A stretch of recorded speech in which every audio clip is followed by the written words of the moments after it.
नमस्कार साथियों, alpha two beta classes में आप सभी का स्वागत है। और साथियों, आज इस वीडियो में हम एचसीएम जो सीआरपीएफ का एग्जाम हुआ था, हेड कांस्टेबल मिनिस्ट्रियल का, उसमें मैथ्स में जो बेस्ट क्वेश्चन पूछे गए उसका पार्ट 1 आपके सामने ला रहे हैं। और इस पर्टिकुलर पार्ट में हमने लगभग 30 के आसपास क्वेश्चन को डिस्कस किया है और इतने ही नंबर ऑफ क्वेश्चन आपको सेकेंड पार्ट में देखने को मिलेंगे। ठीक है, तो आइए स्टार्ट करते हैं। तो सबसे पहला क्वेश्चन स्टार्ट करने से पहले मैं आपको एक बात बताना चाहता हूँ। यदि अगर अभी तक आप हमारे टेलीग्राम चैनल पर नहीं जुड़े हैं तो आप हमारे टेलीग्राम चैनल को ज्वाइन कर सकते हैं। ये हमारा हैंडल है अल्फा टू बीटा क्लासेस। यहाँ पर आपको काफ़ी इंफॉर्मेटिव पीडीएफ देखने को मिलती है। साथ ही साथ आप हमारा क्विज चैनल भी ज्वाइन कर सकते हैं। यहाँ पर क्विजेस अपलोड किए जाते हैं। ठीक है, और एक आपसे रिक्वेस्ट है कि इस पर्टिकुलर वीडियो को बनाने में काफ़ी मेहनत लगी है, तो अगर आप चैनल पर नहीं है तो चैनल को सब्सक्राइब कर सकते हैं। ठीक है, तो बढ़ते हैं आगे। ये हमारा सबसे पहला क्वेश्चन है, इस क्वेश्चन को देखना। तो क्वेश्चन में क्या दिया है? तो क्वेश्चन में ये दिया गया है कि अगर कोऑर्डिनेट्स ऑर्थो सेंटर और सेंट्रॉइड, मतलब ऑर्थो सेंटर लंब केंद्र और केंद्रक के जो कोऑर्डिनेट्स हैं वो अगर आपको दिए गए हैं 6,1 और 4,1, तो आपसे पूछ रहा है the coordinates of point which is equidistance from the centres of the triangle. मतलब ऐसा पॉइंट जो कि सेंटर के वर्टेक्स से इक्विडिस्टेंस हो। मतलब इनडायरेक्टली आपसे ये पूछना क्या चाह रहा है कि आप इनको सर्कम सेंटर के कोऑर्डिनेट्स बता दो। ठीक है, अब साथ में एक बात बताओ, ऑर्थो सेंटर, सेंट्रॉइड और सर्कम सेंटर में आपको एक चीज पता होगी कि जो सेंट्रॉइड होता है ना, वो इस पर्टिकुलर लाइन को, जो सेंट्रॉइड जो होता है वो लाइन ज्वाइनिंग किसको, ऑर्थो सेंटर और सर्कम सेंटर। ठीक है, तो साथ में सर्कम सेंटर और ऑर्थो सेंटर को जो लाइन ज्वाइन करती है उसको सेंट्रॉइड 2:1 के रेशो में बांटता है। अगर ये चीज आपको पता है तो इस पर्टिकुलर तरीके से आप इस सवाल को सॉल्व कर सकते हैं कि मुझे ये पता है कि ऑर्थो सेंटर के कोऑर्डिनेट 6,1 है, 6,-1 है, और सेंट्रॉइड के कोऑर्डिनेट्स कितने दिए हुए, 4,1। इसके मैंने x, y मान लिए। तो कोऑर्डिनेट ज्योमेट्री में आपने पढ़ा होगा कि x इंटू 2, तो 2x plus 6 into 1 6 upon 2 plus 1 3 equal to what 4। तो 2x इक्वल टू क्या आ जाएगा, 12, 12 माइनस 6 6, x की 3 आ जाएगी वैल्यू। अगर x की वैल्यू 3 है तो साथियों केवल एक ही ऑप्शन ऐसा है जिसमें x की वैल्यू +3, तो ये ऑप्शन आपका सही आंसर होगा। आगे बढ़ेंगे इसके साथ। ठीक है, इसी तरीके से आप y की वैल्यू भी निकाल सकते हो। ठीक है, तो ये आपको याद रखना है, ये पर्टिकुलर चीज। इस क्वेश्चन को देखो, तो इसमें क्या दिया हुआ है, इसमें बोला गया है कि एक कंपनी है, उसमें 4 एम्प्लॉयज हैं, लॉरेंस, मार्क, जैसन और टानिया। तो इसने बोला कि the ratio of monthly income of mark and जैसन, तो मार्क और जैसन की जो मंथली इनकम है ना, उनका रेशियो 5:6 है। And the ratio of monthly income of Tania and जैसन, और तानिया और जैसन की जो मंथली इनकम है उसका रेशियो 4:3 है। The monthly income of Lawrence is twice the total monthly income of all the remaining 3 employees. तो लॉरेंस की जो इनकम है ना, वो बचे हुए जो 3 एम्प्लॉयज हैं उनका 2 गुना है। और आपसे पूछ रहा है if the monthly income of Lawrence, Lawrence की अगर मंथली इनकम इतनी है तो आप मेरे को ये बता दो कि highest monthly income out of the remaining 3 employees. तो साथ ही सबसे पहली बात तो हम इस रेशियो को इक्वेट करेंगे। तो इसको इक्वेट करने के लिए हम क्या करें कि भाई मार्क, जैसन और तानिया, इनकी रेशियो क्या हो जाएगी, ये 5 है, ये 6 है, बट अगर ये यहाँ 6 है यहाँ 3 है तो इसको मैं 2 से मल्टीप्लाई कर दूंगा, तो 3 दूनी 6 और 4 दूनी 8, तानिया की हो जाएगी 8। अब साथ में एक बात बताओ कि जो लॉरेंस है उनकी उसकी इनकम यूनिट में कितनी होगी, वो होगी इन तीनों का डबल, 6 और 8 14 और 5 19, 19 दूनी 38, 38 यूनिट की जो वैल्यू है वो आपको कितनी दी गई है, 26,600। 19 दूनी 19 एकम 19, 7 76 14, 1402 की 700। एक यूनिट की वैल्यू आपको कितनी मिल गई, 700 रुपीज। और आपसे पूछा इन रिमेनिंग 3 एम्प्लॉयज में से सबसे ज्यादा सैलरी किसकी है, तो वो तानिया की है, और वो कितनी है, 7 गुना 8 5600 रुपए। बी ऑप्शन आपका सही आंसर है। आगे बढ़ेंगे, इस क्वेश्चन को देखो। एवरेज स्पीड के काफी अच्छे क्वेश्चन पूछे गए हैं इस पर्टिकुलर एग्जाम में, तो उनको भी हमने यहाँ पर लिया है। A man travels eight an average speed of 52 kilometre per our. कोई आदमी है वो 52 किलोमीटर प्रति घंटे की चाल से, मतलब उसकी क्या है, 52 किलोमीटर प्रति घंटा उसकी औसत चाल है। If he covers a distance of 84 kilometre at a speed of 42 kilometre per our, अगर वो 84 किलोमीटर का डिस्टेंस 42 किलोमीटर प्रति घंटे की स्पीड से कवर करता है, और बचा हुआ जो डिस्टेंस है ना वो साथ में 65 किलोमीटर पर आवर की स्पीड से कवर करता है, तो आपसे पूछा गया कि टोटल डिस्टेंस उसने कितना कवर किया। तो मेरे को एक बात बताओ, अगर मैं एवरेज स्पीड पे एलिगेशन लगाता हूँ, या फॉर दैट मैटर अगर मैं किसी स्पीड पे एलिगेशन लगाता हूँ, तो मुझे जो रेशियो मिलती है वो किसकी मिलती है, वो टाइम की मिलती है। तो सबसे पहले हम स्पीड पे एलिगेशन लगाएंगे, तो वो क्या होगा, अब 52 मुझे स्पीड दी गई है, एक मुझे 42 दी गई है और एक 65 दी गई है, तो 42 पहले केस में, 52 और बीच में मैंने लिया, सॉरी एक गलती मैंने कर दी यहाँ पर, 52 उसकी नेट स्पीड है, पूरी एवरेज स्पीड, और 65 उसकी सेकेंड हाफ में, ठीक है। अब यहाँ पर कितना आ जाएगा 10, यहाँ पर कितना आ जाएगा, यहाँ आ जाएगा 13। अब साथ में एक बात बताओ, ये 13:10 जो है ना, ये पता है क्या है, ये टाइम का रेशो है, मैंने आपको बताया था। तो ये टाइम का रेशो है, बट मुझे एक चीज पता है कि इस 42 की स्पीड से 84 किलोमीटर 2 घंटे में ट्रेवल हुआ है, मतलब 13 यूनिट की जो वैल्यू है वो कितनी है, 2 आवर्स। मुझे निकालना है कि टोटल डिस्टेंस कवर। अब भाई मेरे को एक बात बताओ ना, टोटल डिस्टेंस के लिए मेरे पास नेट स्पीड तो पता है ना, 52 किलोमीटर पर आवर। अगर मैं नेट टाइम निकाल लूं कि कितनी देर के लिए वो टोटल चला, मुझे नेट टाइम निकालना है, तो नेट टाइम कैसे निकलेगा, 13 और 10 23, 23 यूनिट के लिए वो चला है। 23 यूनिट की वैल्यू कितनी हो जाएगी रियल टर्म्स में, वो हो जाएगी 2/13 इंटू 23, मतलब 23 दूनी 46/13, इतने घंटे के लिए चला है। और साथ ही साथ इतने घंटे के लिए किस स्पीड से चला है, 52, 13 × 4 = 52, लास्ट में 4 आएगा, और 160 और 24 84, ठीक है। तो 184 किलोमीटर के लिए वो चला होगा, ठीक है। डी ऑप्शन आपका सही आंसर है। आगे बढ़ेंगे, इस क्वेश्चन को देखो। उम्मीद कर रहे हैं कि आपको क्वेश्चन समझ में आ रहे होंगे, और साथ ही इनको पहले आपको खुद अटेम्प्ट करना है, ठीक है। तो ए प्लस बी की वैल्यू आपको दी गई है 12, √12 को मैं लिख सकता हूँ A plus B equal to 2√3, A minus B equal to 2√2, ठीक है। अब आपसे ये पूछ रहा है कि A4 प्लस B4 की वैल्यू बताओ। तो सबसे पहली बात है कि मैं ए और बी की वैल्यू निकाल लूं।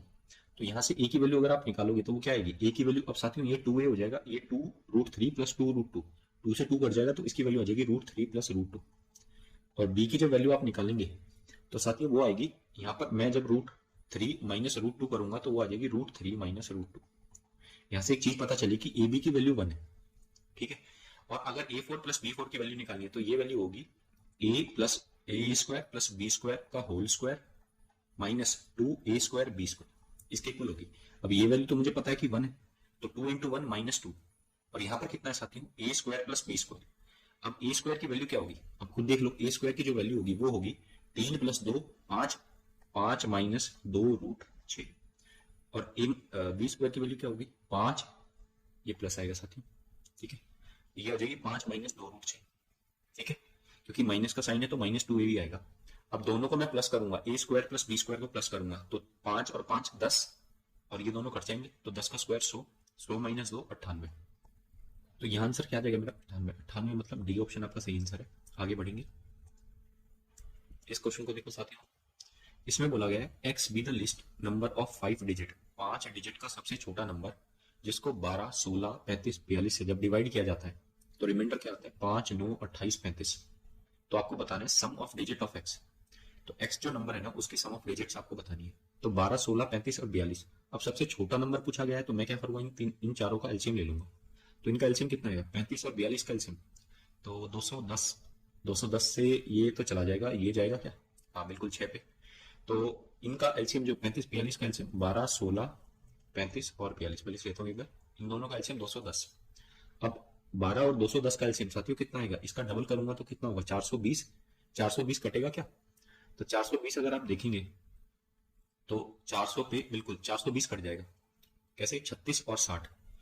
तो 16 और 420 का एलसीएम क्या आएगा साथियों, अगर मैं 840 देखूंगा ना तो 840 कट नहीं पाएगा 16 से, क्योंकि 800 तो कट जाएगा 40 बच जाएगा, फिर उसका डबल करेंगे तो 1680 आता है, तो ये पूरा पूरा कट जाएगा क्योंकि 1600 और 80 दोनों कटेंगे। तो इन सब का आंसर कितना आ जाएगा 1680 आ जाएगा, ठीक है। अब 1680 तो आ गया, बट इसने बोला है 5 डिजिट का सबसे छोटा नंबर, तो किसी नंबर से इसको मल्टीप्लाई करेंगे और उसमें से साथ में क्या कर दूंगा माइनस, क्योंकि 12 - 5 या किसी का भी आप डिफरेंस जो उनमें से माइनस करोगे तो मेरे पास कितना आएगा। अब देखो के की वैल्यू में क्या रख सकता हूँ, अगर के की वैल्यू मैं 4 रखूं तो ये 6400, ये 4 डिजिट में ही रहेगा। अगर के की वैल्यू मैं 5 रखूं तो ये कितना आ जाएगा, ये आ जाएगा 8000, तो एक आ जाएगा, और 400 स्टिल 4 डिजिट में रहेगा। 6 जैसे ही मैं रखता हूँ तब जाके ये बिल्कुल 6 डिजिट 6 में रखूंगा, तब ये जाएगा किसमें 5 डिजिट में। तो इसको जब मैं 6 रखूंगा ये जाएगा 9600 प्लस 480, तो ये आ जाएगा मेरा 1080। इसमें से 7 माइनस करने हैं तो मेरा आ जाएगा 1073।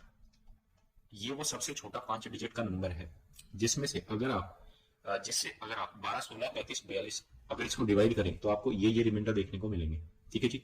अब मेरे को एक बात बताओ, ये अगर नंबर है तो इसकी आपसे क्या पूछा गया है, सम ऑफ डिजिट्स पूछी गई है ना, तो सम ऑफ डिजिट्स इसकी कितनी हो जाएंगी, इसकी सम ऑफ डिजिट्स हो जाएंगी 7 और 3 10 और 1 11। तो ऑप्शन सी आपका सही आंसर है। आगे बढ़ेंगे, इस क्वेश्चन को देखो, ये जानबूझ के मैंने क्वेश्चन लिया है बीआई का, ताकि आपको मैं ये बता पाऊँ कि कैलकुलेशन, आप कैलकुलेशन इजीली किस तरीके से कर सकते हो इस टाइप के क्वेश्चनों में। तो आपसे ये दिया गया है कि ये 5 साल का ग्राफ है, ठीक है। इसमें ये स्टेट ए है जो ग्रीन से दिखाया हुआ है, और जो रेड से दिखाया हुआ वो स्टेट बी है, और जो पर्पल से दिखाया गया है वो स्टेट सी है, ठीक है जी। और आपसे पूछ रहा है what percentage of the yield of the crop for the state be in 2018। तो स्टेट बी 2018 में कितनी यील्ड थी, तो वो है 220। मैंने यहां लिखी, वो 220 कितनी कम है, less than the average of the yield of the crop for state C. तो स्टेट सी की जो एवरेज है उससे ये 220 कितना कम है, ये आपसे पूछा गया। तो स्टेट सी की अगर मैं एवरेज निकालूं तो 260, 260, 230, 280, 280। अब देखो 200 तो सब में कॉमन है, तो 200 को मैंने बाहर उठा के रख लिया। एवरेज के लिए अब देखो 60, 60, 120 और 30, 150 और 50, 200 और 80, 280। अब 280 को 5 से डिवाइड करूंगा तो मतलब 28 का डबल कर दूंगा तो आंसर आ जाएगा 56। तो 256 मेरा क्या आ जाएगा, 256 मेरा आ गया साथियों सी का एवरेज पूरे 5 सालों में, ठीक है। तो उससे 256 से ये कितना कम है, 36 कम है, अपॉन 256 इंटू 100। अब साथियों मेरे को एक बात बताओ, अगर मैं इसको काटूं 4 से तो 4 न्यूम 36, 4 64, ठीक है। अब मेरे को एक बात बताओ, आपसे ये पूछा गया है कि इसकी परसेंटेज की वैल्यू कितनी है। तो अगर आप देखें कि इसका 10% है, मैं अगर आपसे पूछूं तो 6.4 होगा वो। और अब देखो अगर मैं इसका 5% पूछूं आपसे तो वो कितना हो जाएगा, वो हो जाएगा 3.2। अब जैसे ही मैं इसमें 3.2 ऐड करूंगा ये कितना हो जाएगा, ये 9.6 हो जाएगा, मतलब 9 से बड़ा हो जाएगा। मतलब 15% से वैल्यू जो है वो कमी होगी, बड़ी तो नहीं हो सकती ना, 15% हो सकती। तो आंसर एक ही पॉसिबल है, 14%, ठीक है जी। इस तरीके से आप इन सवालों को कर सकते हो। आगे बढ़ेंगे, इस क्वेश्चन को देखो। इसमें बोला गया है A and B can complete a piece of work in 18 and 40 दिन if they work on alternate days starting with B on first day then in how many days will the work be completed। ये alternate days वाला सवाल है। इसमें आपसे बोला गया है कि A जो है वो 18 दिन में काम को करता है, B जो है वो 40 दिन में काम को करता है। तो दोनों 18 और 40 का एलसीएम कितना आ जाएगा। साथ में एक बात बताओ, अगर मैं यहाँ 180 लूं तो काम नहीं चलेगा क्योंकि 40 से नहीं कटेगा। 180 का डबल 360 अगर मैं लेता हूँ तो ये 9 पे कटेगा और ये कितने पे जाएगा, ये 20 पे जाएगा, ठीक है जी। अब इसने बोला है कि भाई 2 दिन में स्टार्टिंग में बी बोला है ना, तो पहले दिन बी आएगा तो वो 9 यूनिट कर जाएगा, दूसरे दिन फिर ये 20 आएगा, फिर ऐसे चलता जाएगा। तो मैं ये पूछ रहा हूँ कि 2 दिन में टोटल यूनिट ऑफ वर्क कितना हो जाएगा, वो हो जाएगा 29 यूनिट। तो 2 दिन में आपका 29 यूनिट कार्य हो गया, और आपको करना कितना है, करवाना कितना है, 360 यूनिट। तो मैं इसके पास जाऊंगा, तो इसके पास अगर मैं आपसे ये बोलूं कि आप इसको देखो 290, अगर मैं इसको सीधा सीधा 10 से गुना कर दूं तो 290 आ जाएगा। मैं बोलता हूँ इसको आप 12 से गुना करो,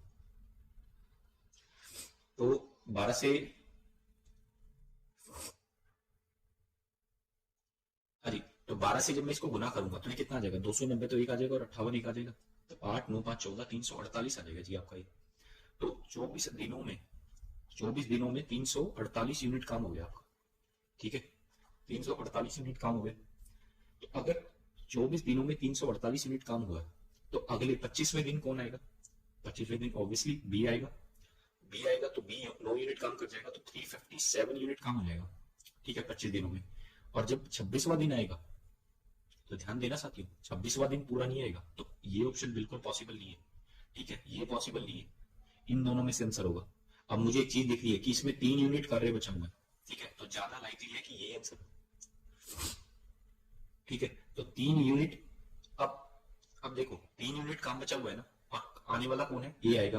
तो 25वें दिन के बाद जब 26वें दिन ए आएगा तो वो 3 यूनिट काम हमें करवाना है। टोटल वो एक दिन में 20 यूनिट कर सकता है, तो मतलब उसके पूरे दिन का 3 बटा भाग 20 भाग, मतलब 20 भाग का 3 भाग मुझे यूटिलाइज करना है। तो 3/20 हो जाएगा, 25 दिन और 3/20 डेज में ये काम पूरा हो जाएगा। तो 25 सही, 3/20 आपका आंसर होगा, डी ऑप्शन, ठीक है। आगे बढ़ेंगे, इस क्वेश्चन को देखो। अगेन एवरेज स्पीड का क्वेश्चन है।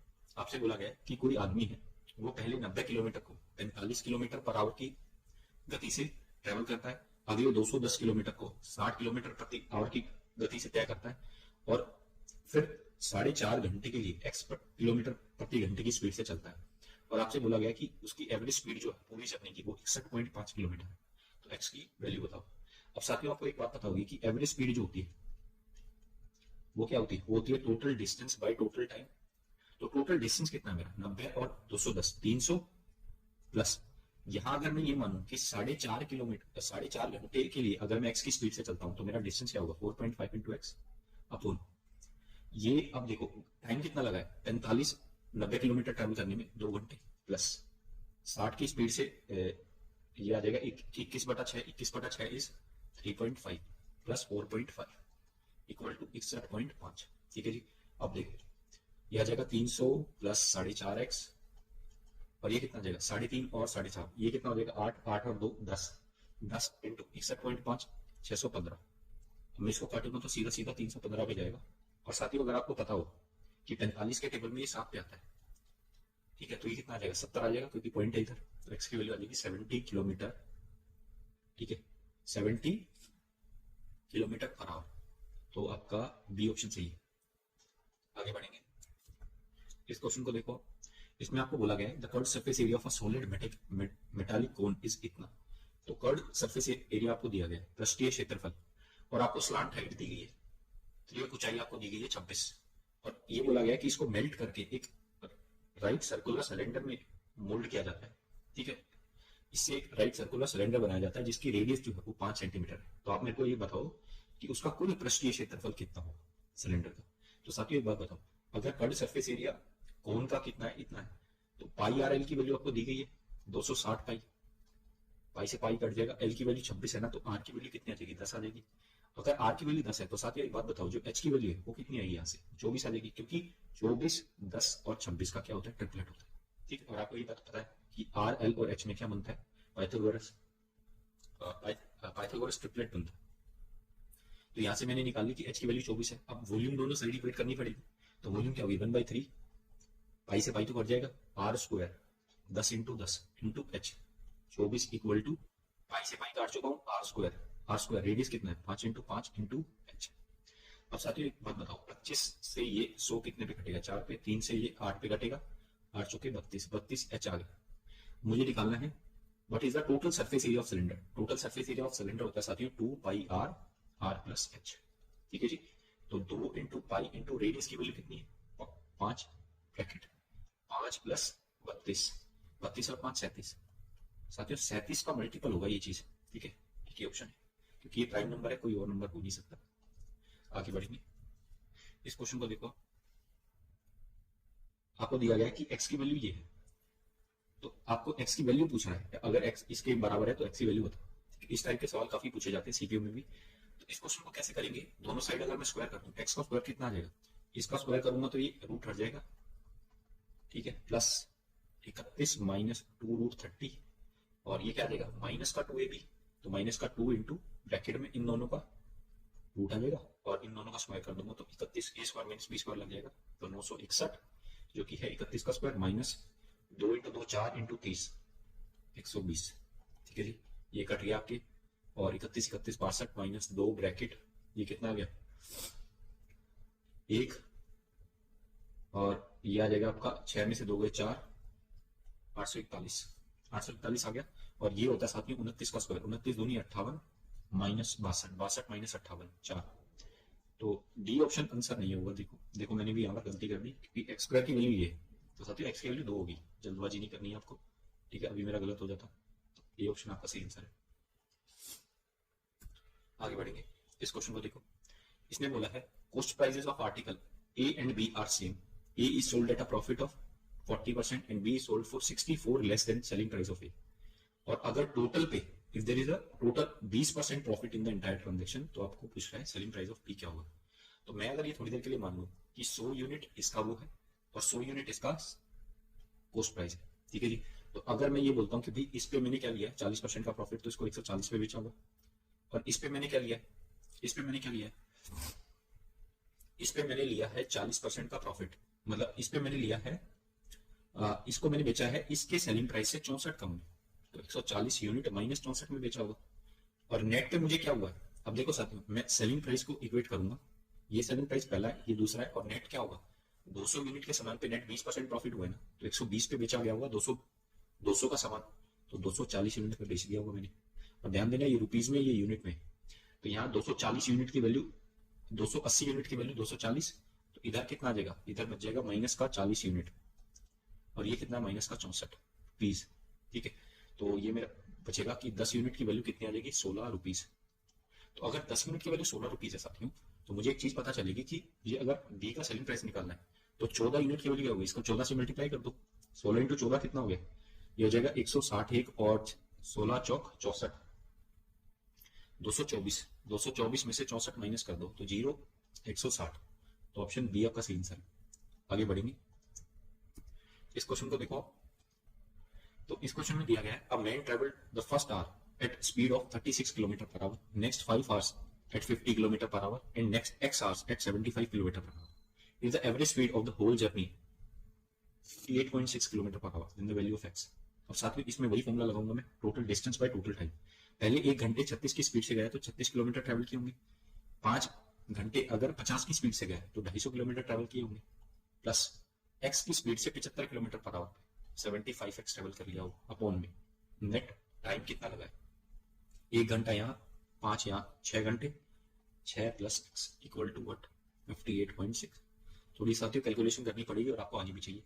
तो ये कितना हो जाएगा, ये हो जाएगा 286 प्लस 75x इक्वल टू, ये 58.6 को मैं मल्टीप्लाई करूंगा 6 से, प्लस 58.6x।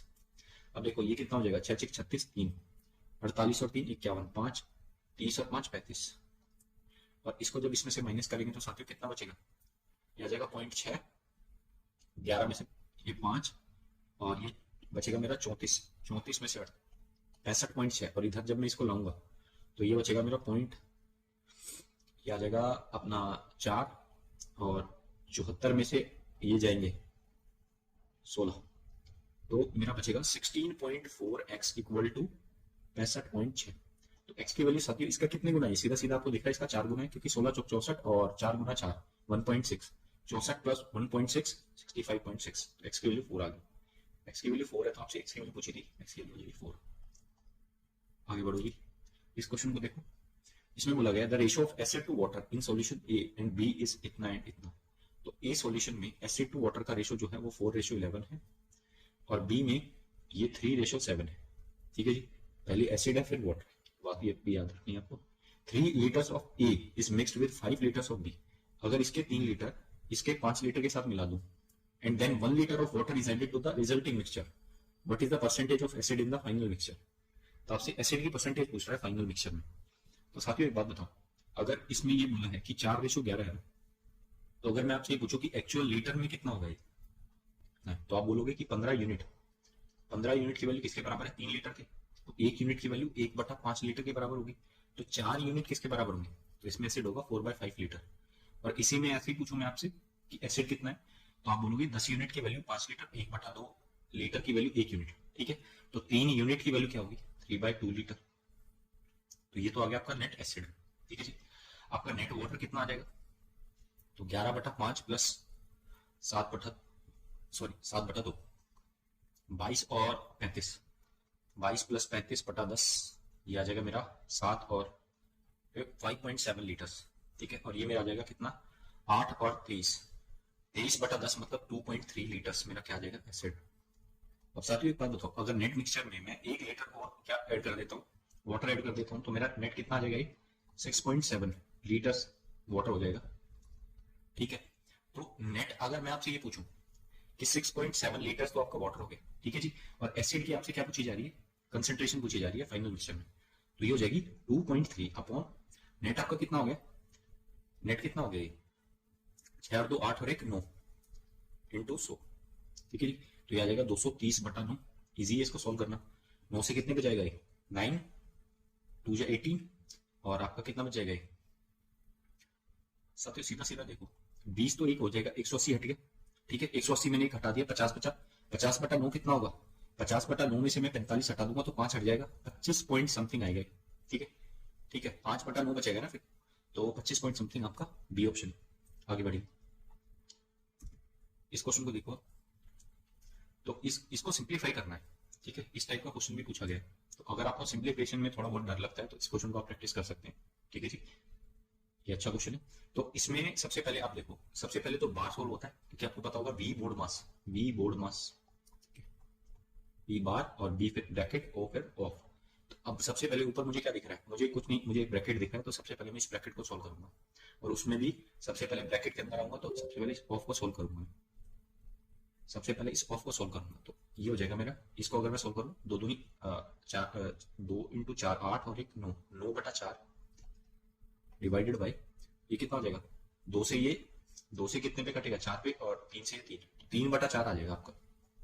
ठीक है, और साथ ही इसको जब मैं फर्दर सोल्व करूंगा, ये कितना जाएगा, 9/4 मल्टीप्लाई बाई, उल्टा हो जाएगा 4/3, 4 से 4, 3 से 3, मतलब इस पर्टिकुलर ब्रैकेट की जो वैल्यू है वो कितनी है, 3। अब इसको सोल्व करेंगे लेफ्ट साइड को, तो ये आ जाएगा 15 और 2 17, 17/5 डिवाइडेड बाई, अब इस ऑफ को सोल्व करेंगे सबसे पहले, तो 15 और 2 17/3 मल्टीप्लाई बाई 1/5।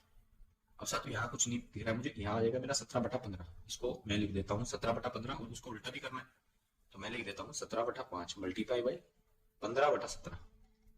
ठीक है, 17 से 17 कट गया, 5 से ये 3 कट गया, तो इस पर्टिकुलर की पूरे की वैल्यू कितनी आई, 3। अब 3 - 3 लिखा हुआ है ऊपर, तो ये 0 आ गया, और 0 के नीचे कुछ भी हो, आंसर 0 ही होगा, सी ऑप्शन आपका सही आंसर है। आगे बढ़ेंगे, इस क्वेश्चन को देखो, इसमें दिया गया है a loan of 21,200 is to be paid back in 2 equal annual instalment each of ₹X if the rate of interest charge is 12% per annum compounded yearly. ठीक है, तो आपसे एक्स की वैल्यू पूछ रहा है, तो ये कंपाउंड इंटरेस्ट पे ब्याज लग रहा है। तो साथियों एक बात बताओ, अगर मैं ये बोलता हूँ कि 12% की फ्रैक्शन वैल्यू अगर आपसे कोई पूछे, तो वो कितनी होगी, 3/25। मतलब अगर पहले साल में ब्याज 25, अगर मूलधन 25 है, तो ब्याज कितना देना पड़ेगा एक साल बाद, 28। और दूसरे साल में अगर मूलधन 625 होगा, तो ब्याज कितना देना पड़ेगा, 764, सॉरी 784। और अब मुझसे ये बोला गया कि जो मेरी किस्तें हैं वो बराबर है, तो मतलब ये वैल्यू बराबर होनी चाहिए, तो इसको भी 28 से कर देते हैं, तो ये कितना जाएगा, 28 × 25, इसका 4 में इसको दे दूंगा, तो ये 7 हो जाएगा, 700, 700 और 600, 1300, 1325, 1325 अगर मेरा नेट प्रिंसिपल है, और इसकी वैल्यू कितनी दी हुई है, 21,200। साथियों अगर मैं इसको काटूंगा किससे, मैं इसको 5 से काटता हूँ, 5 6 5 दूनी 10, ठीक है जी, 3 बज के 32, 5 6 30, 5 बजे 5 चौक 20, 2 5 बजे 5 चौक 20। ठीक है जी, अब देखो इसको फर्दर मैं 5 से काट लेता हूँ, 5 बजे 25, 5 3 5 अट्ठे 5 अट्ठे 40 और 24 है ना, तो 5 चौक 20, 5 अट्ठे। ठीक है, अब ये इससे कितने गुना है, 53 से। अब मैं इसको अगर काटूंगा 848 को काट लेते हैं, एक बार 53 लिख लूंगा, ये बचेगा, ये 31 8, और अब इसका 6 गुना कितना होगा, बिल्कुल इसका 6 गुना यही है, तो ये इसके कितने गुना है, 16 गुना है। अगर ये इसके 16 गुना है, तो मुझसे पूछा गया है, मुझसे एक्स की वैल्यू पूछी गई है, ये वैल्यू भी इसके कितने गुना होगी, 764 के 784 के 16 गुना होगी, तो ये आ जाएगा लास्ट में 4 4 आना चाहिए लास्ट में, तो साथ ही इन दोनों में संसार होगा। और दूसरी बात, जो नंबर आएगा वो नंबर 8 से तो कटना ही चाहिए, और 8 से डिविजिबिलिटी का रूल ये बोलता है कि लास्ट की 3 डिजिट जो होंगी वो 8 से कटनी चाहिए। तो अब इसमें चेक कर लो, ये कितना है, 55 है ना, तो 48 अगर मैं देखता हूँ तो 74 बचेगा। ठीक है, तो ये नंबर तो नहीं घटेगा, इसमें देखेंगे तो 48 और 64, बिल्कुल आंसर आपका सी है।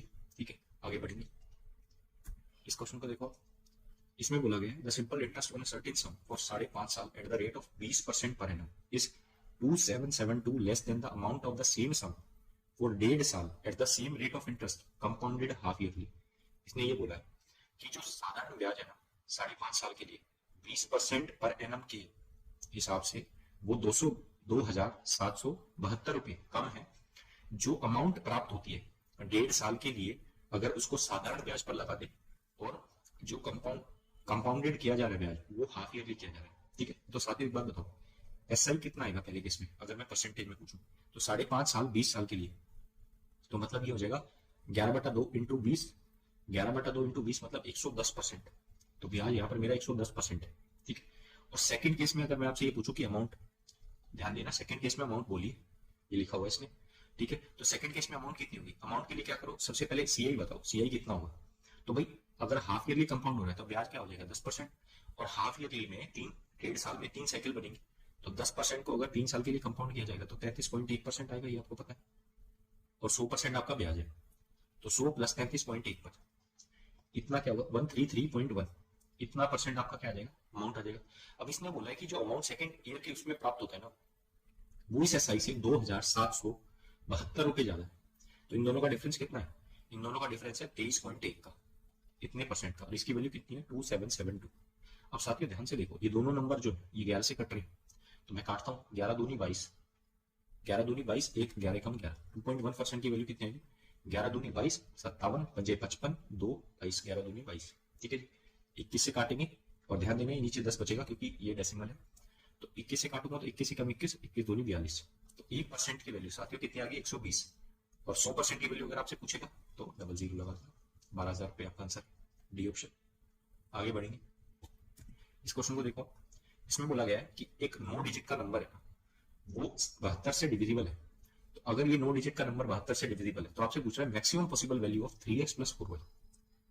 अब साथियों एक बात बताओ, यहां पर वैल्यू जो हो सकती है वो क्या क्या हो सकती है, अगर मैं आपसे पूछूं, तो इसमें अगर मैं आपसे पूछूं कि अगर सबसे पहले मैं इसको 8 से काटना चाहूं तो लास्ट में आपको 3 डिजिट दिख रहे हैं 9y2, यहाँ पर y की क्या क्या पॉसिबल वैल्यू हो सकती है। सबसे बड़ी वैल्यू से स्टार्ट करता हूं मैं, अगर y की वैल्यू 9 है, ठीक है जी, तो 9 इसको काट, अगर 9 में रखता हूं तो क्या नंबर है ये संख्या 992 8 से कटेगी, तो 96 पूरा पूरा कटेगा और 32 बिल्कुल 9 रखने पर ये संख्या 8 से कटेगी। 9 के अलावा और कौन कौन सी वैल्यू हो सकती है यहाँ पर, ठीक है, तो 9 के अलावा और कौन सी वैल्यू हो सकती है यहाँ पर, तो अगर मैं देखूं यहाँ पर क्या 8 रख सकता हूँ मैं, 8 बिल्कुल भी नहीं रख सकता, 7 रख सकता हूँ नहीं, 6 रख सकता हूँ बिल्कुल नहीं, 5 भी नहीं रख सकता क्योंकि 5 पे ये कितना बनेगा 88 और 7 72, बिल्कुल 5 भी रख सकता हूँ मैं यहाँ, ठीक है, 5 भी मैं यहाँ रख सकता हूँ क्योंकि वो 88 बनेगा, 88 और 7 95 होते हैं, 72 ठीक है, तो 5 भी रख सकता हूँ। अब इन दो वैल्यू के कोरस्पॉन्डिंग में देखूंगा कि उनकी क्या क्या वैल्यू हो सकती है, ठीक है, 5 के अलावा और कुछ रख सकता हूँ इसमें, तो 5 अगर मैं 4 रखूंगा तो ये नहीं कटेगा, और 4 भी नहीं कटेगा, 3 कटेगा क्या नहीं कटेगा, 3 के अलावा 2 2 भी नहीं कटेगा, और एक एक भी, 1 मिनट 88 और 91 ना, हाँ एक भी कर सकता है, ठीक है, और 0 नहीं कटेगा, ठीक है, तो ये वैल्यू हो सकती है 9 5 और 1। अब इसके कोरस्पॉन्डिंग मैं अगर आपसे पूछूं कि भाई आप x की वैल्यू बताओ, तो x की वैल्यू अगर मैं पूछूं इनके कोरस्पॉन्डिंग, तो x की वैल्यू क्या क्या हो सकती है, अगर मैं 9 लगता हूं ना, तो अब इसमें देखो y से y मतलब 9 का डिविजिबिलिटी रूल तो ये बोलता है कि 8 9 4 7 x1 9 y2। अब अगर y 9 रखा है तो 9 9 ये गया, और 1 और 2 3, 3 और 7 10 और 8 18, ये भी गया, 9 और 4 13, 13 प्लस x, ठीक है जी, तो x की वैल्यू क्या रखी जाएगी 5 रखी जाएगी। तो अब आपसे पूछा जा रहा है कि x की वैल्यू 5 है ना, तो 5 दिए 15 प्लस 9 दिए 36, 36 और 15 51, एक वैल्यू तो आ रही है 51, ठीक है, बट इसमें 52 भी है, तो एक बार चेक कर लेते हैं कि बाकी वैल्यू रखने पे क्या 52 बन रहा है, हालांकि 52 बनेगा नहीं क्योंकि मैक्सिमम वैल्यू इसकी कितनी होगी, इसकी मैक्सिमम वैल्यू कितनी हो सकती है ये भी आप चेक कर सकते हो इधर से, 4 पंजे 20 होगी, तो 20 के लिए इसकी मैक्सिमम वैल्यू अगर 52 बनानी है तो 32 होनी चाहिए, 32 मतलब 10 से बड़ी वैल्यू होनी चाहिए x की, जो कि पॉसिबल नहीं है, तो आपकी सबसे बड़ी वैल्यू क्या है क्या बनी, ठीक है। आगे बढ़ेंगे, इन क्वेश्चन को देखो, इस क्वेश्चन को देखो, इसने बोला है the sides of a triangle are 48 55 73, it is inscribed in a circle, what is the area of the circle excluding the area of triangle nearest to integer. साथियों ये क्वेश्चन मैंने जानबूझ के लिया है ताकि आपकी कैलकुलेशन स्ट्रांग हो, ठीक है, तो इस टाइप के भी क्वेश्चन पूछे जाएंगे आपके एग्जाम में। तो आपसे बोला गया एक सर्कल है, ठीक है, और ये सर्कल जो है ना ये एक सर्कल के अंदर इंस्क्राइब्ड है, और ध्यान देना साथियों ये 48 55 और 73 ये एक ट्रिपलेट फॉर्म कर रहे हैं, ठीक है, क्योंकि आपको दिख रहा होगा 8 का स्क्वायर कितना है। अब मुझे ये चीज याद नहीं है बट मैंने ये कैसे अंदाजा लगाया कि 8 का स्क्वायर 64 होता है, तो 4 और 5 9 होंगे, और 3 का स्क्वायर भी 9 होगा, तो सर्टेनली ये जो होगा क्या होगा ट्रिपलेट, इसको आप चेक कर सकते हैं, ठीक है, तो मैंने ये बना दिया कुछ ऐसे, ठीक है जी। अब इसमें आपको एक चीज पता है भाई, जो इसकी सरकम सेंटर होगी इस पर्टिकुलर सर्कल, इस पर्टिकुलर ट्रायंगल की जो सरकम सेंटर जो होगा वो क्या होगी, हाइपोटेन्यूज ही होगी, ठीक है, और हाइपोटेन्यूज का आधा जो होगा वो इसकी क्या हो जाएगी रेडियस हो जाएगी सर्कल की, तो सर्कल की रेडियस अगर आपसे कोई पूछे तो हो जाएगी 73/2, ठीक है जी। और अब मुझे कौन सा एरिया निकालना है, but is the area of circle excluding the area of triangle, मतलब मुझे ये एरिया निकालना है सारी, ठीक है, इसकी वैल्यू निकालनी। तो आप मेरे को एक बार बताओ, ट्रायंगल का एरिया तो इजीली निकाल दोगे, हाफ इंटू 48 इंटू 55, तो 24 इंटू 55 आपका क्या हो जाएगा ट्रायंगल का एरिया, बट जो सर्कल का एरिया है वो क्या है यहाँ पर सबसे बड़ी कि वो होगा 22/7 इंटू रेडियस का स्क्वायर, रेडियस कितनी है 73 इंटू 73/4। अब यहाँ ध्यान देना 73 इंटू 73 कितना हो जाएगा 4900, तो एक हो जाएगा, और 3 के 9 और 210 और 420, तो 9 2 13 5 5329 ये होगा स्क्वायर, और इसका डबल करो साथ ही, और फिर इसको 11 से मल्टीप्लाई करके 28 से डिवाइड करेंगे, तो 2 से पहले मैं इसको 14 पे काट लेता हूँ, और 14 से जब मैं इसको काटूंगा, इसको काट लेते हैं 14 से, तो 14 चौक 56 तो नहीं जाएगा, 14 दिए 42 और 11 112, 14 अट्ठे 112। अब यहां पर मैं क्या लगाऊंगा, एक जीरो लगाऊंगा, 90 हो गया। 90 मतलब हुआ 14 छेक 84। ठीक है जी, इतना काफी है हमारे लिए। तो अब इसको 11 से मल्टीप्लाई करना है, तो 11 से मल्टीप्लीकेशन का रूल आपको पता है, 6 6 6 और इसके बाद 8 8 और 3 11 और 3 का एक 4 लगा दूंगा, 1 दशमलव यहाँ लगा दूंगा। ठीक है जी, तो ये मेरा पूरा सॉल्व हो चुका है। इसमें से मुझे क्या माइनस करना है, इसको मल्टीप्लाई कर देते हैं एक बार जल्दी से। इसका 4 अगर मैं इसको दे दूंगा, ये 220 हो जाएगा, और ये कितना बन जाएगा 6 22 इंटू 6 1320। ठीक है, ये तो इसमें से जब मैं इसको माइनस करूंगा तो ये कितना आ जाएगा, 0.6 तो एक आ जाएगा, और 6 में से 0 माइनस करेंगे तो 6 आ जाएगा, 8 में से 2 माइनस करेंगे तो 6 आएगा, और आपका यहाँ 41 में से 13 माइनस करना है। 41 में से 13 मतलब 11 में से 3 8, और यहाँ पर साथियों 3 में से 2 3 में से 1 2 बचेंगे, तो 2866.6 अप्रोक्सीमेटली बोल सकते हो 2867। ठीक है, तो ये आपको डी ऑप्शन में देखने को मिल रहा होगा। ठीक है, तो कैलकुलेशन से आपको नहीं घबराना है। इस क्वेश्चन को देखो, इसने बोला X and Y together can complete a certain work in 48 दिन। ठीक है, तो एक्स और वाई किसी काम को मिलकर 48 दिन में करते हैं। They work it for 15 days, उन्होंने इस पे 15 दिन काम करा, और उसके बाद जेड जो है वो इसको ज्वाइन करता है, और तीनों मिलके उस काम को, बचे हुए काम को 22 दिन में खत्म कर देते हैं। तो साथियों यहाँ से मुझे एक चीज पता चलेगी कि आप मेरे को एक बात बताओ कि 15 दिन तक जब एक्स और वाई ने काम कर लिया उसको, तो एक्स और वाई का 33 दिन का काम बचा होगा, और इस 33 दिन के काम को एक्स वाई जेड ने कितने दिन में कर दिया, 22 दिन में। तो यहाँ से एक चीज पता चलेगी कि एक्स वाई बटा एक्स वाई जेड, ये एक्स वाई जो है इनकी एफिशिएंसी है। ठीक है, तो ये हो जाएगी मेरी 2/3, मतलब एक्स प्लस वाई की एफिशिएंसी 2 है, X plus Y plus Z की एफिशिएंसी 3 है। तो यहाँ से जेड की एफिशिएंसी कितनी आ गई, 1। अब आगे पढ़ेंगे, if the work done by Y in 8 days is equal to work done by Z in 12 days. तो वाई ने जितना काम 8 दिन में किया उतना काम आपके जेड ने कितने दिन में किया, 12 दिन में, और जेड की एफिशिएंसी 1 है, तो ये 12/8 ये वाई की एफिशिएंसी आ गई। वाई की एफिशिएंसी आ गई आपकी 2 और 3 डेढ़ यूनिट। तो अगर वाई की एफिशिएंसी 1.5 यूनिट है साथ में, तो एक्स की एफिशिएंसी कितनी हो जाएगी, एक्स की एफिशिएंसी 0.5 यूनिट हो जाएगी। ठीक है, और मुझे अगर टोटल वर्क पूछे कोई तो वो कितना होगा, 48 इंटू एक्स प्लस वाई की एफिशिएंसी चूंकि है 2, तो 96 यूनिट टोटल वर्क है।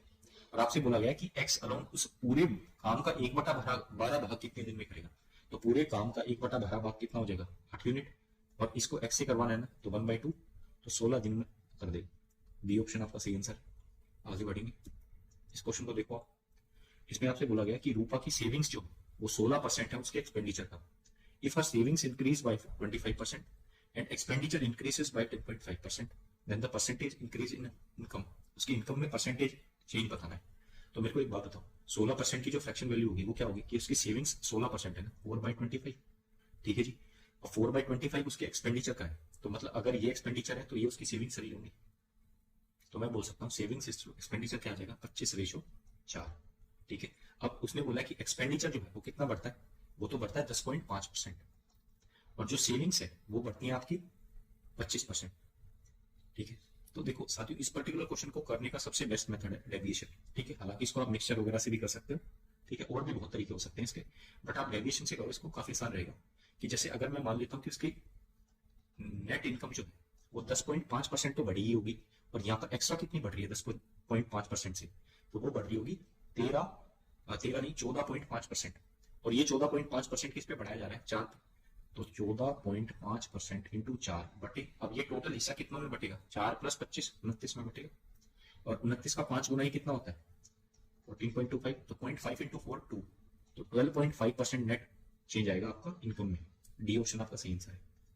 आगे बढ़ेंगे, इस क्वेश्चन को देखो, इसने बोला है the following height of an object is proportional to the cube of time. जो कोई भी एक ऑब्जेक्ट गिर रहा है ना, वो उसके टाइम के क्या है, समानुपाती है। उसने बोला कि अगर कोई ऑब्जेक्ट, और इस चीज से मुझे क्या मिलेगा साथियों, इस चीज से मुझे ये मिलेगा कि जो हाइट है ना वो डायरेक्टली प्रोपोर्शनल है क्यूब ऑफ टाइम के, तो h इक्वल टू, मैं कांस्टेंट लगा दूंगा इसको हटा के, टाइम का क्यूब। और इसने बोला अगर एक ऑब्जेक्ट 192 सेंटीमीटर से गिराया जाता है तो वो 4 सेकंड में पहुंच जाता है ग्राउंड पे। तो अब मेरे को एक बात बताओ, अगर 192 सेंटीमीटर से अगर मैं इसको गिरा तो वो कितनी देर में पहुंच रहा है, 4 सेकंड में। 4 का क्यूब कितना हुआ, 64, इससे काटूंगा तो ये 3 पे जाएगा, तो k की वैल्यू, कांस्टेंट की वैल्यू 3 आ गई। और आपसे पूछा जा रहा है कि अगर उसको 7 सेकंड में अगर वो ग्राउंड पे पहुंच रहा है तो उसको कितनी हाइट से गिराया गया ये बता दो। तो मुझे एक चीज पता है कि हाइट जो होगी वो के इंटू टी का क्यूब, के की वैल्यू 3 और टी का क्यूब 343, लास्ट में 9 मिलेगा आपको। और ये कितना हो जाएगा 34 दिए 120 प्लस 9 और ये हो जाएगा 1029। डी ऑप्शन आपका सही आंसर है। आगे बढ़ेंगे, इस क्वेश्चन को देखो, ये क्वेश्चन काफी पूछा है साथियों ने, ठीक है, डाउट में भी, तो इसको मैंने आज जानबूझ के लिया है, ठीक है। ये क्वेश्चन काफी अच्छा है साथियों, ठीक। इस क्वेश्चन को देखो, इसने बोला है कि पेंडुलम है जो कि 6 बार बजता है 4 सेकंड में, और दूसरा पेंडुलम है जो कि 8 बार बजता है 5 सेकंड में। If both pendulum starts striking eight the same time, how many clear strikes can be listened in 1 minute.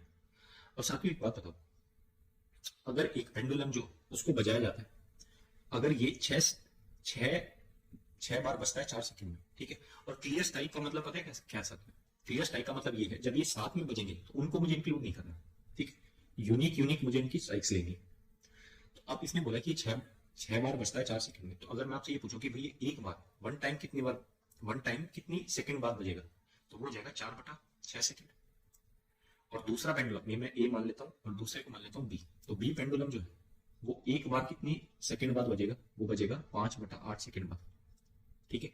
और अब आपने रेस वाले क्वेश्चनों में ये देखा होगा कि भाई अगर ये एक लैप इतनी देर में कर रहा है, दूसरा लैप इतनी देर में कर रहा है, तो दोनों मिलके उस लैप को सेम पॉइंट पे कब करेंगे, तो आप क्या लेते हो, टाइम का क्या ले लेते हो, एलसीएम ले लेते हो। तो वही काम मैं यहाँ पर करूंगा कि मैं यहाँ पर इन दोनों का क्या ले लूंगा, एलसीएम ले लूंगा, 4/6 और 5/8। तो इनका एलसीएम लेंगे तो आपको पता है फ्रैक्शन का एलसीएम में ऊपर वाले का एलसीएम लिया जाता है 20 और नीचे वाले का एचसीएफ लिया जाता है, तो ये आ जाएगा 10। मतलब इसका मतलब क्या है, इसका मतलब ये है कि हर 10 सेकंड के बाद ये सेम टाइम पे बज रहे होंगे, मतलब हर 10 सेकंड बाद ये साथ में बज रहे होंगे। तो अगर मैं एक टाइम लैप लूं कि भाई यहाँ से बजना स्टार्ट करते हैं, तो इसके बाद हर 10 सेकंड में यहाँ पर यहाँ पर यहाँ पर यहाँ पर, बट कितनी देर में, उसने बोला 1 मिनट में, तो 1 मिनट में अब देखो यहाँ से बनने शुरू होंगे 10 सेकंड बाद, 10 10 10 10 और 10, ठीक है जी। अब देखो 10 20 30 40 50 60 60 सेकंड हो गए। अब इसने बोला है कि यहां से भी बनना शुरू होंगे साथियों सेम टाइम पे, ठीक है। अब इसने ये बोला है कि अगर ये ऐसा पैटर्न फॉलो करेंगे ना, तो कितनी क्लियर स्ट्राइक आपको सुनाई दे सकती है। अब मेरे को एक बात बताओ, 7 तो ऐसी स्ट्राइक है जो कि इनकी 7 बार मतलब सेम टाइम पे जब ये बज रहे हैं, ठीक है, तो 7 तो मुझे क्या करना है, 7 स्ट्राइक्स को तो मुझे माइनस करना होगा फाइनल आंसर में से। और अब आप ये देख लो कि अगर वो 6 बार बजता है 4 सेकंड में, तो पूरे 1 मिनट में वो कितनी बार बज जाएगा। तो अगर मैं इस 4 को 15 से मल्टीप्लाई कर दूं, तो ये मुझे पता चलेगा कि 90 टाइम्स बजेगा 1 मिनट में, ये वाला पेंडुलम। और ये वाला पेंडुलम जो है, ये आपको अगर 12 से मल्टीप्लाई कर दिया जाए तो 96 टाइम्स बजेगा 1 मिनट में, ठीक है। अब मुझे यहां से एक चीज पता चली कि ये टोटल 1 मिनट में दोनों पेंडुलम 186 टाइम्स बजेंगे, बट 7 तो मुझे माइनस करना पड़ेगा क्योंकि 7 टाइम्स ये साथ में बज रहे हैं। तो ये कितना जाएगा, 16 - 7 9 179 टाइम्स जो होंगे इनकी क्या होंगी, यूनिक स्ट्राइक्स होंगी। बी ऑप्शन आपका सही आंसर। ये काफी अच्छा सवाल था, ठीक है। आगे बढ़ेंगे, इस क्वेश्चन को देखो, इसने बोला है कि सुरेश प्रॉफिट कमाता है कितना, 1250 रुपए का, if he sells a certain number of face mask at the price of 2.5 रुपए। अगर 2.5 रुपए पे कुछ फेस मास्क को, अगर कुछ फेस मास्क को वो 2.5 रुपए पे बेचता है, ठीक है, तो वो 1250 रुपए का प्रॉफिट कमा लेता है। और वो 150 रुपए का लॉस कमाता है, उसको 150 रुपए का लॉस होता है जब वो उन्हीं सेम नंबर ऑफ पेंसिल्स को कितने पे, 2.25 पे बेचता है, ठीक है साथियों। अब मेरे को एक बात बताओ, दोनों का कॉस्ट प्राइस तो सेम है ना, तो डिफरेंस किसकी वजह से क्रिएट हो रहा है, आप खुद बताओ ना। जो यहाँ पर डिफरेंस आपको देखने को मिल रहा है, ये किस वजह से देखने को मिल रहा है।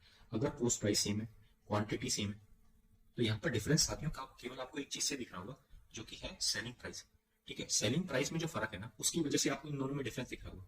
अब 1250 रुपए का प्रॉफिट और 150 रुपए का लॉस, तो अगर मैं दोनों में डिफरेंस देखूं, और यहाँ पर आपको साइन कंसीडर करना पड़ेगा, तो 1250 माइनस ऑफ माइनस 150, तो यह आ जाएगा आपका 1400 रुपए।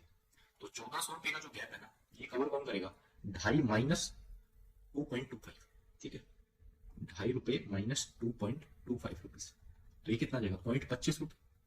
0.25 रुपए इंटू, ये तो एक पे है ना, तो टोटल क्वांटिटी पे कितना होगा, इंटू क्वांटिटी मल्टीप्लाई कर दो, ठीक है। तो यहाँ से क्वांटिटी की जो वैल्यू होगी वो आ जाएगी साथियों आपका 1400 गुना 4, और 4 क्यों, क्योंकि 0.25 होता है 1/4, 14 चौक 56, 5600 आपको आंसर मिलेगा यहाँ पर।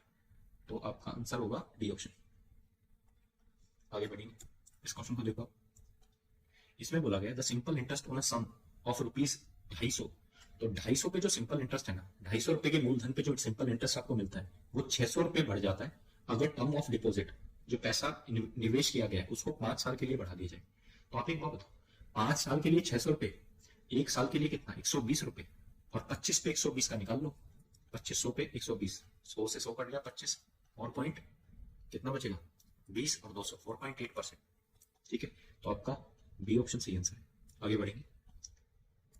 उम्मीद कर रहे हैं कि साथियों आपको ये क्वेश्चन समझ में आ रहे होंगे। ठीक है, स्टिल आपको कोई डाउट है तो उसको आप कमेंट सेक्शन में मेंशन कर सकते हैं।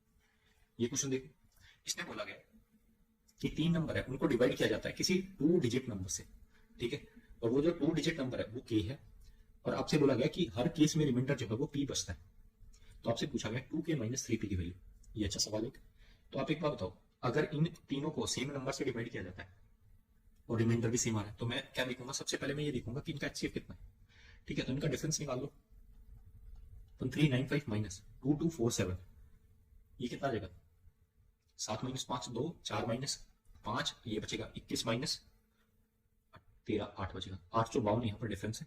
यहाँ पर डिफरेंस आपको कितने का देखने को मिलेगा, यहाँ पर आपको डिफरेंस मिलेगा 8 - 7 1, और 3 - 4 13 - 4 9, और यहाँ बचेगा 6, 16 में से आपके 6 में से 4 गए 1, और 1491 का डिफरेंस आपको सेकंड में देखने को मिलेगा। ठीक है, अगर मुझे देखूं कि इन दोनों में कुछ सिमिलरिटी नहीं दिख रही अभी, ठीक है, तो मैं जाऊंगा इनके अगले डिफरेंस पे। ठीक है, नेक्स्ट लेयर के डिफरेंस पे मैं जाऊंगा, तो इन दोनों को जब मैं माइनस करूंगा तो मुझे कितना मिलेगा, यहाँ मिलेगा मुझे 9, और यहाँ कितना मिलेगा 9 माइनस, यहाँ तो 9 आ गया ना, यहाँ 8 - 5 3, और 14 - 8, ये बचेगा 6, 639। इसको फर्दर एक्सपेंड करोगे ना, जब आपको मिलेगा 3 इंटू, इसके फैक्टर निकाल लो, 3 इंटू 2 इंटू 1 इंटू 3, 213। अब साथ में देखो, मैं यहाँ फैक्टर क्यों निकाल रहा हूँ, क्योंकि आपसे ये बोला गया कि नंबर जिससे डिवाइड किया गया है वो एक 2 डिजिट नंबर है, तो इसको फर्दर सिंप्लीफाई करना पड़ेगा। इसको अगर मैं फर्दर सिंप्लीफाई करता हूँ तो 3 इंटू वापस अगेन मुझे क्या मिलेगा 3, अगर मैं इसमें से बाहर निकालू तो 71। अब देखो ये बनेगा 9 इंटू 71। अब इसको फर्दर सिंप्लीफाई नहीं किया जा सकता, ये सबसे सिंपलेस्ट फॉर्म है। नंबर जो मुझे मिला वो क्या है 71। अब देखो अगर आप इसको इन तीनों को 71 से डिवाइड करोगे तो आपको रिमाइंडर कैसा मिलेगा, सेम मिलेगा। ठीक है, और आप चेक भी कर सकते हो। अगर जैसे मान लो मैं इसको कर लेता हूँ 1395, इसको 71 से डिवाइड करेंगे तो 71 2 जा तो जाएगा 71 1 जा 71, ये आ जाएगा 8, और 13 में से 7 गए 6, 685 मिल गया, पूरा कर दो तो ये आ जाएगा 9 9 7 63, आपका बचेगा 15 में 6 4 46 बच जाएगा। और यही 46 रिमाइंडर आपको हर केस में देखने को मिलेगा साथियों। ठीक है, क्योंकि ये 2 डिजिट का नंबर है तो यही नंबर जो है इन सबको डिवाइड कर रहा होगा।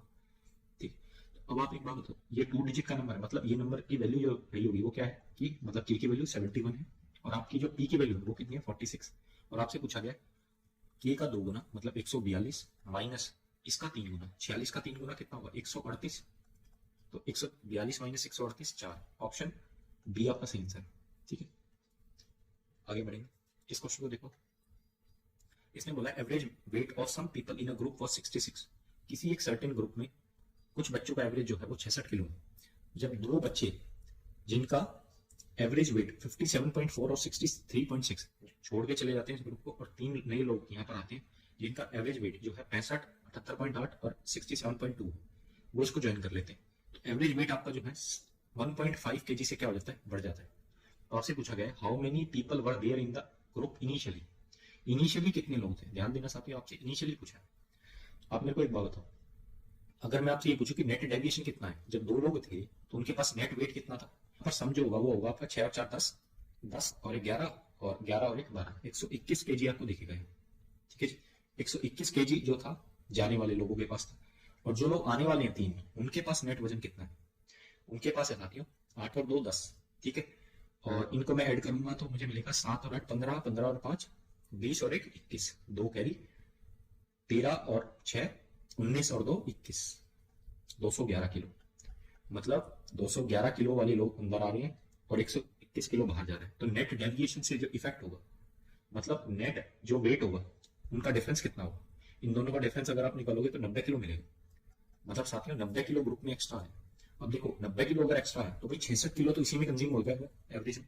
ठीक है, तो 66 के अलावा एक्स्ट्रा कितना है ये देख लो वापस, 66 के अलावा एक्स्ट्रा जो आया वो है 24 किलो। ठीक है जी, अब इस 24 किलो को सब में बराबर बराबर बांटना है, तो सब में जब बराबर बांटा जाएगा तो 1.5 किलो सब में, 1.5 किलो सबको हिस्से में मिला है, तो बच्चे कितने रहे होंगे, इसको डिवाइड कर दो, 3/2 हुए नहीं, 3 से ये 8 पे कट गया, 8 दूनी 16, 16 बच्चे रहेंगे। अब और ध्यान देना, ये 16 बच्चे जो है ना, ये अब है प्रेजेंट में।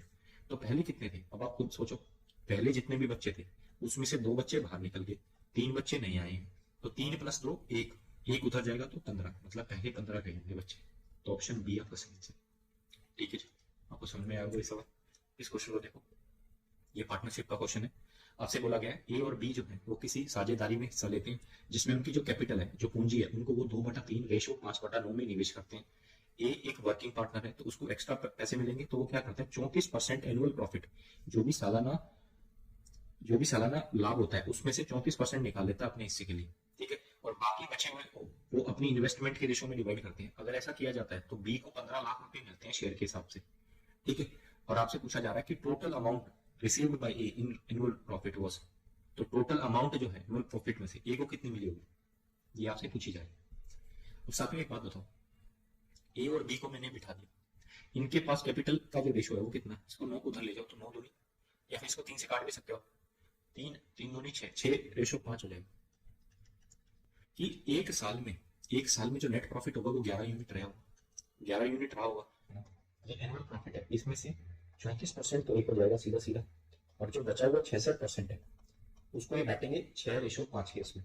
ठीक है, तो यहाँ पर ये 5 की वैल्यू आपको कितनी बताई, ये 15 लाख। तो आप मेरे को एक बात बता दो बस, ये इसका 3 गुना है ना, तो यहाँ पर इसकी वैल्यू क्या रही होगी, 18 लाख। मतलब इस 66% एनुअल प्रॉफिट में से 15 लाख तो ये ले गया और 18 लाख ये ले गया, मतलब 66% की वैल्यू कितनी रही है साथ में, 35 लाख रुपए।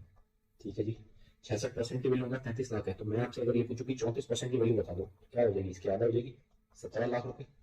और ये चीज मैंने क्यों निकाली, क्योंकि 17% प्रॉफिट भी तो गया है देखो, तो 17 लाख तो ये हो गए और 18 लाख ये हो गए, 17 और 18 35 लाख। तो ये ऑप्शन आपका सही आंसर है। इतना पैसा गया होगा इनके पास एक साल के बाद। इस क्वेश्चन को देखो, आपसे बोला गया है mark price of an article is 800 रुपए, 800 रुपए मार्क प्राइस है, और उसको सोल्ड किया जाता है 612.5 रुपए में, after 2 successive discount by each by x%। ठीक है, 2 सक्सेसिव डिस्काउंट है x% के, तो अगर एक सिंगल डिस्काउंट 2x% का दिया जाता है तो उसको कितने रुपए में बेचा जाएगा, ये आपसे पूछो। साथियों एक बात बताओ, 800 रुपए की चीज को आपने कितने में बेच दिया, 612.5 में बेच दिया। तो अगर मैं आपसे ये निकालूं, ये पूछूं कि भाई 100 रुपए की चीज को आपने कितने में बेचा होगा, 100 रुपए की चीज को आपने बेच दिया होगा, 8 से डिवाइड कर दो, 8 6 सॉरी सॉरी सॉरी 8 7 56, कितना बच गया, 5 9 8 6 48, 4 45, 8 5 40, 2 बच गया 20, 8 दूनी 16, 4 5। ठीक है, तो 76.5275।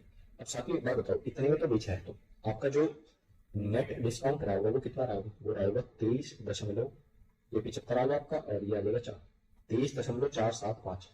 मेरे को एक बात बताओ, या तो आप इसको खुद सोच लो, अगर आपकी प्रैक्टिस इतनी है ना, तो आप इस चीज को सोच भी सकते हो कि भाई किस x% की वैल्यू मैं ऐसा रखूं कि इसका कंपाउंड इफेक्ट जो है वो याद है।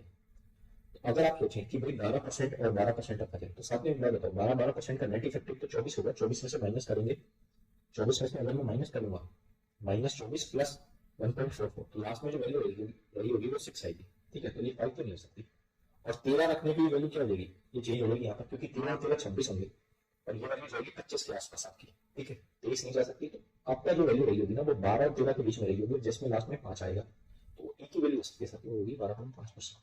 ठीक है, इस तरीके से भी आप इसको ढूंढ सकते हैं, वरना ट्रेडिशनल तरीका आपको पता है कि 800 612 का मुझे क्या करना है, रूट लेना है। ठीक है, इनको सोल्व करके और उसकी वहां से एक्स की वैल्यू निकालनी है, फ्रैक्शन है। ठीक है, वहां से आपको परसेंटेज पता चल जाएगी। ठीक है जी, तो इस तरीके से भी आप कर सकते हैं, बट ये काफी सही अप्रोच है, इससे भी आप सवाल को कर सकते हैं, बशर्ते आपको ये पता हो बस। ठीक है, तो आपकी 12.5% एक्स की वैल्यू आ गई, तो आपको 2x% डिस्काउंट देना है, तो आपकी वैल्यू क्या रही होगी, 25%। तो साथ ही 25% डिस्काउंट दिया जाना है 800 रुपए, तो मतलब 1/4 का तो डिस्काउंट हो गया ना।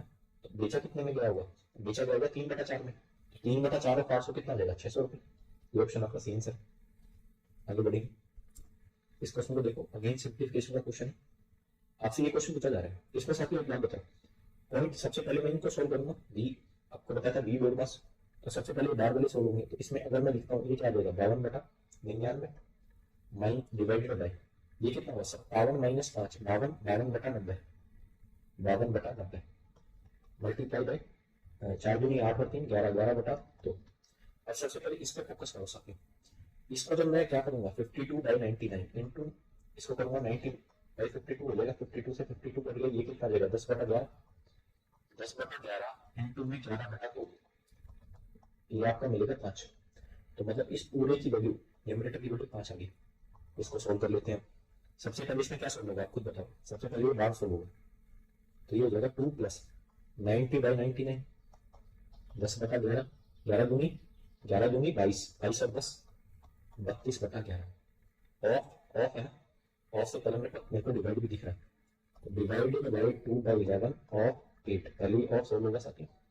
32/11 डिवाइडेड बाई, ये आ जाएगा 16/11, और इसको डिवाइड करूंगा तो 32/11 मल्टीप्लाई बाई 11/16, 11 से 11, 16 से ये 2 कटेगा, 5/2, 2.5। डी ऑप्शन आपका सही आंसर है। आगे बढ़ेंगे, इस क्वेश्चन को देखो, ये हमारा सेकंड लास्ट क्वेश्चन है। इसने बोला है कि 70 बच्चे हैं किसी हॉस्टल में, and after the admission of 14 new students the expenses of mess increases by 28 rupees per day, while the average expenditure of the while the average expenditure per head diminished by rupees 1. What was the original expenditure of the mess? साथियों मेरे को एक बात बताओ, अगर आपसे मैं ये बोलूं कि भाई मान लो कि एवरेज एक्सपेंडिचर जो है पर हेड वो कितना है, वो है x रुपए, तो वो अब प्रेजेंट में कितना हो जाता है, x माइनस 1 रुपीज हो जाता है, तो किसने बोला वो 1 रुपये घट गया। और अगर ऐसा होता है ना साथियों, तो मेरे को एक बात बताओ, एवरेज को अगर टोटल एंटिटी से मल्टीप्लाई कर दिया जाए तो आपको क्या मिल जाएगा, आपको मिल जाएगा नेट एक्सपेंडिचर, नेट एक्सपेंसेस मिल जाएंगे। तो पहले बच्चे अगर 70 थे, तो ये क्या मेरा नेट एक्सपेंसेस पहले का, मतलब ये अगले वाला एक्सपेंसेस है, और अब बच्चे जो है वो 84 हो गए, ये मेरा एक्सपेंसेस नाउ अभी वाला है। ठीक है, इसने बोला है इसमें से अगर इसको माइनस किया जाएगा, मतलब ये प्लस और ये माइनस, तो मेरे को फाइनल आंसर में कितना मिलना चाहिए, 28 रुपये से बढ़ा है ना वो, तो डिफरेंस इनका 28 रुपये लो, ऐसे सॉल्व कर लो। अब देखो सबसे पहले मैं 7 से काट देता हूँ, 7 चौक 7 12 जा और 7 10 जा, क्या होगा जी, माइनस 10x प्लस का 12x माइनस 12 इक्वल टू 4। तो 2x की वैल्यू आ जाएगी आपकी 16, x की वैल्यू आ जाएगी आपकी 8। ठीक है जी, अब x की वैल्यू 8 है, आपसे क्या पूछा जा रहा है, what was the original expenditure of the mess, तो भाई ओरिजिनल एक्सपेंडिचर था 70x, 70 इंटू 8 560 रुपये, डी ऑप्शन आपका सही आंसर। आगे बढ़ेंगे, इस क्वेश्चन को देखो, इसमें दिया गया 3x equal to 9y equal to 27z, और 1/3x plus 1/6y plus 1/9z equal to 32/3 है। तो z का मान मतलब z की वैल्यू आपसे पूछ रहा है, तो आप मेरे को एक बात बताओ, अगर ये तीनों इक्वल है तो यहाँ से मैं क्या ये बोल सकता हूँ 3x equal to 2y equal to 3 की क्यूब z, भाई 3 बेस है सबका, तो ये ऊपर वाली वैल्यू सेम हो जाएंगी, मतलब x equal to 2y equal to 3z, और इसको सोल्व करना आपको आता है, यहाँ से x ratio y ratio z जो होगा वो क्या होगा, वो होगा 6 रेशो 2 रेशो 6 रेशो 3 रेशो 2। ठीक है, ये वैल्यू हो जाएगी। अब अगर मैं वैल्यू को यहाँ रखना चाहूँ तो ये हो जाएगा 1/6 into 3 18a plus 1/6 3 18a plus 1 ये सब 18 होंगे इक्वल टू 32/3, और यहाँ पे इनको सोल्व करेंगे तो देखो 1/6 है, क्योंकि 3/18 और 32/3 ये 2 आ जाएगा, और ए की वैल्यू आपको मिलेगी साथियों 1/64। ए की वैल्यू अगर 1/64 है तो आप मेरे को एक बात बताओ, जेड की वैल्यू क्या रहेगी, जेड की वैल्यू थी 2 है, ठीक है, तो 2 into 1/64 that is equal to 1/32, option आपका सी सही है। आगे बढ़ेंगे, ये हमारा लास्ट क्वेश्चन है जी आज का।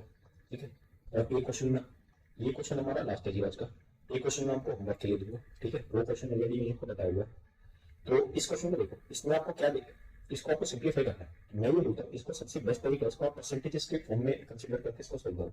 आप एक बार बताओ 16.67% आपने किसकी पढ़ी हुई है वैल्यू 1/6 की, तो मैं तो मान लेता हूँ 16.67%, तो ये 1/6 हो गया, इसको मैंने माना 83.33, तो ये हो जाएगा 5/6, और ये कितना है 55.55 ना, ये हो जाएगा 5/9, अपॉन क्या हो जाएगा साथियों 1/3, क्योंकि 33.33% और 66.67 2/3 मल्टीप्लाई बाय 1/4। अब साथियों देखो 3 चौक 12, 12 से 36 कितने पे कटेगा 3 पे, और 3 से ये 3 कट गया, 9 बच गया आपका यहाँ पर, 9 दूनी 18, 18 तो नीचे आ गया, ऊपर आपका है 25। ठीक है, इसको सॉल्व करेंगे तो ऑप्शन आपका, अब इसको सॉल्व करेंगे तो 18 से ये जाएगा 18 कम 18, और आपका बचेगा 770, तो 18 चौक 72, ये 4 के क्लोज आएगा साथ ही। ठीक है, 3.98 या 3738 के आसपास जाएगी ये वैल्यू, इसको राउंड ऑफ करेंगे, लगभग करेंगे इसका, मतलब अप्रॉक्सीमेट करेंगे इसको, तो 1.4 के आसपास जाएगी। तो बी ऑप्शन आपका सही आंसर होगा। ठीक है जी, आगे बढ़ेंगे। इस क्वेश्चन को क्या करना है साथियों, आपको खुद से करना है। ये क्वेश्चन मैं आपको बता चुका हूँ स्टार्टिंग में क्या मेथड है, किससे इसको करना है। ठीक है, और कमेंट में आपको इसका आंसर बताना है। ठीक है, इसको अटेम्प्ट जरूर करना है आपको, काफी बार पूछा गया क्वेश्चन इस टाइप का। ठीक है जी, तो आज की थी ये वीडियो हमारी। और अगर आपको वीडियो इन्फॉर्मेटिव लगी है, अगर कि आपने कुछ क्वालिटी क्वेश्चन आपने अटेम्प्ट किए हैं, तो आप चैनल को सब्सक्राइब कर सकते हैं अगर आप चैनल पे नहीं है तो। ठीक है, वीडियो को एक लाइक कर सकते हैं। ठीक है साथियों, आपके एक लाइक से ये है वीडियो जो है, इसके इंप्रेशंस जो है वो काफी बढ़ जाते हैं, और ये जो वीडियो है ये काफी वाइड ऑडियंस तक जा पाती है। ठीक है, तो इस वीडियो को आप लाइक कर सकते हैं। कोई भी आपका सुझाव है उसको आप कमेंट सेक्शन में मेंशन कर सकते हैं। ठीक है, ये हमारा चैनल है अल्फा टू बीटा क्लासेस, इसको आप ज्वाइन कर सकते हैं। ये हमारा डाउट ग्रुप है, अगर प्रिपरेशन से रिलेटेड आपको कोई भी डाउट है तो आप यहाँ पर पोस्ट कर सकते हैं। ये हमारा क्विज चैनल है ए टू बी क्विज, इस चैनल को आप जाके सर्च कर सकते हैं अगर आप इंटरेस्टेड हैं तो क्विज देने में। ठीक है जी, तो आज के लिए इतना ही करते हैं, जल्दी हम और भी वीडियो के साथ आएंगे। तब तक के लिए अपना ख्याल रखें। जय हिंद।